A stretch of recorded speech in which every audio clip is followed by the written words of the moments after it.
There is nothing more annoying than when you accidentally add a journalist into the group chat where you and the boys discuss bombing Yemen. Unfortunately, that's exactly what happened to the Trump administration a couple weeks ago. On Wednesday, that journalist published the full transcript of the group's conversation. But how did it all begin? Starting on March 15th, the US carried out huge airstrikes across Yemen. It was the latest in a series of US strikes that have tried and failed to stop the Houthis disrupting shipping through the Red Sea, in what they say is an attempt to pressure the world to stop Israel's war on Gaza. But what makes this set of US airstrikes any different? This time, US National Security Advisor Michael Waltz added Jeffrey Goldberg, the editor-in-chief of The Atlantic magazine and a widely accredited US journalist, to the group where Waltz and other officials were discussing these plans days beforehand. A huge breach of operational security. So why is this so bad? Scandal 1. Senior officials were discussing war plans on Signal. While Signal is seen as a more encrypted platform than other apps, it is not approved for sharing classified information.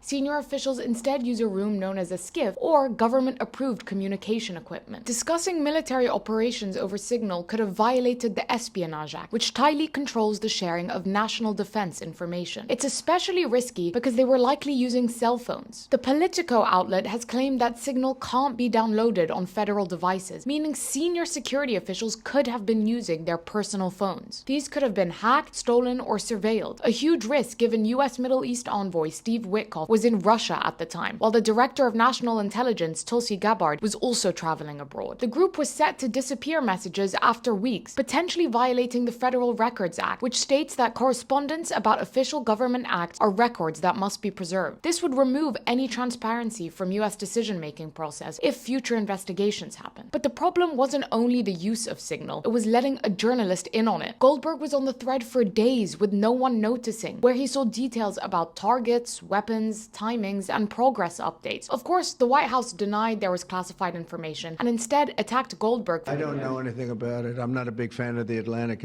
To me, it's a magazine that's going out of business. I think it's not much of a magazine, but I know nothing about it. Deceitful and highly discredited so-called journalist who's made a profession of peddling hoaxes time and time again. Nobody was texting war plans. There was no classified information, as I understand it. Waltz, who himself added Goldberg to the group, suggested he could have hacked into it. Now, whether he did it deliberately or it happened in some other technical mean is something we're trying to figure out. A theory repeated by Trump and the CIA director John Ratcliffe, despite the fact that Goldberg himself left the group after the strikes had happened. Tuesday's hearings before the Senate Intelligence Committee didn't provide much clarity. Did you participate in the group chat with Secretary of Defense and other Trump senior officials discussing the Yemen war plans?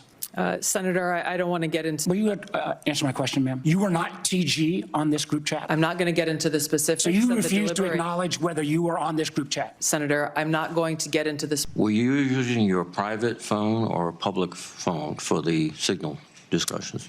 I won't speak to this because it's under review. What is under review? Your private phone or an officially issued phone? National Security Council is reviewing. After senior officials lashed out at Goldberg and denied there was any classified information, Goldberg released the full exchange on Wednesday. Sharing Hex's message detailing a step-by-step plan for the strikes, it showed just how sensitive the information about the upcoming attack was. The scandal has prompted demands for hearings, lawsuits, and resignations, but it's unlikely Trump's officials will take any heat for this, apart from maybe Mike Waltz, who reportedly added Goldberg and was already unpopular because he's seen as more of an old-school foreign policy thinker who isn't loyal enough to Trump. But getting rid of Waltz doesn't solve the concerns around how Trump's security team approaches foreign policy. The Signal Group showed the split between the isolationist and traditional wings of the Trump administration, with Vice President J.D. Vance asking why they were bombing Yemen to preserve trade flows that primarily benefited Europe, whom they accuse of freeloading and being bailed out by the US. This is part of a wider incoherence in Trump's approach. His seeming closeness to Russia and threats to Ukraine, alternating between plans to ethnically cleanse Gaza and visions of a Trump resort there, and his ambitions to annex everything from Greenland to Canada. Now, as Trump's promises of ceasefires in Ukraine and Gaza seem to have fallen apart, many are asking whether he can actually deliver on his bold ambitions, and just how wrong things can go as he tries to do so.